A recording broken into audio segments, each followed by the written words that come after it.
मैं दुनिया में कदम रखने ही वाला था कि दाई अचानक चीख पड़ी। ज़रा देखो तो सही, बच्चा तो उल्टा आ रहा है। सब औरतों ने मुंह पर हाथ रख लिए और जांग जांग कर देखने लगी, जैसे कोई अनोखी बात हो रही हो। सारे ज़माने में बच्चे अमूमन सर के बाल पैदा होते हैं। मेरे ख्याल में ये तरीका गलत था। आदमी जहाँ जाता है उसे पाँव के बल जाना चाहिए, ना कि सर के बल। मैं अपनी तरफ से सीधा पैदा होने की रवायत कायम कर रहा था, जिससे ये औरतें उल्टा कह रही थी। सच है, औरतों की अकल उल्टी होती है। बहरहाल, इस उल्टा पैदा होने का मुझे सारी ज़िंदगी बड़ा फ़ायदा हुआ। जैसे ही मैं बाहर खुले में आया, दाई ने हाथ से मुझे साफ़ किया और फिर मुझे उलट पुलट कर देखा। कमरे में काफ़ी अंधेरा था और दाई की नज़र भी खासी कमज़ोर थी। उसने हाथ से मज़ीद टटोल कर अपना पूरा इत्मीनान कर लिया, फिर चिल्लाई, अरे बेटा है बेटा। इसके बाद हर तरफ से मुबारक हो का शोर मच गया। अब सारी औरतें मुझे संभालने, पहुँचने, लपेटने में लग गईं। मेरी बुआ बेचारी। मैं अपनी वालदा को बचपन से बुआ कहता चला आया हूँ। उनके हाल पर छोड़ दिया गया। उनके मुंह पर थकी थकी सी मुस्कुराहट थी। किसी ने कहा, आमना तुझे पांचवा बेटा मुबारक हो। तो मुझे पता चला कि मुझसे पहले चार हजरात और भी इस मंजिल से गुजर चुके हैं। खैर, दीनी रस्म है कि पैदाइश के बाद बच्चे के कान में आज़ान दी जाती है। घर के सारे बुजुर्ग अपनी अपनी रोज़ी की फ़िक्र में बाहर गए हुए थे। तलाश करने पर हमीद मामू मिले, जो बाहर चबूतरे पर बैठे अपने मुर्गे को पिस्ता बादाम खिला रहे थे, क्योंकि उसने कल ही मैच जीता था। मामू को बुलाया गया। वो जल्दी जल्दी टोपी पहनकर अजान देने आ गए। अब हमीद मामू पेशेवर मौलवी तो थे नहीं, नमाज भी हफ्ते में 2-3 बार ही पढ़ते थे। अजान देते वक्त जोश में 3-4 तकबीरें ज़्यादा पड़ गए। दूसरा मसला ये था कि हमारे मामू थोड़ा सा हकलाते भी थे। इस तरह 4 तकबीरों की 11 तकबीरें बन गए। दीन की बात थी, मगर मैं फ़ी सबीलिल्लाह फसाद नहीं चाहता था, तो इसलिए खामोश हो गया। उस ज़माने में पैदाइश की रिपोर्ट पुलिस में लिखवाने का रवाज नहीं था। इसका मुझे बहुत नुकसान हुआ। आज तक अपनी सही तारीख पैदाइश मालूम नहीं हुई।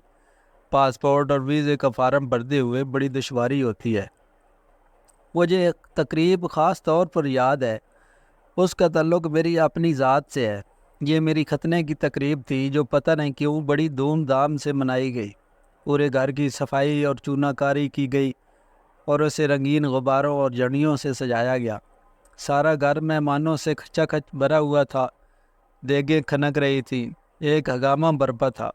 मेरे कपड़े बहुत ज़्यादा थे। सफ़ेद रेशम का कुर्ता, लट्ठे का पजामा, सुनहरी ब्रोकेट की शेरवानी, सर पर गोटा लगी चांद तारे वाली टोपी, गले में ताज़ा फूलों के हार। लोग मेरे लिए तरह तरह के तोहफे और खिलौने लाए थे। बुआ जानती थी कि मेरे लिए बेहतरीन खिलौना एक दुल्हन हो सकती थी, सो उन्होंने उसका भी इंतज़ाम कर दिया। एक दूर से आई हुई मेरे रिश्ते की कम उम्र खाला को रंगीन कपड़े पहनाकर फूलों के हार से तैयार करके दुल्हन बना दिया गया। ये मेरी ज़िंदगी का सबसे बड़ा धोखा था। उधर मैं ज़र्क भर कपड़े पहने दूल्हा बना हुआ था और हमीद मामू मुझे गोद में उठाए उठाए फिर रहे थे। हर शख्स प्यार और मोहब्बत से पेश आ रहा था। मेरी कुछ समझ में नहीं आ रहा था कि क्या चक्कर है। थोड़ी देर के बाद हमीद मामू बड़े बहलावे फुसलावे से मुझे मर्दाना कमरे में ले गए।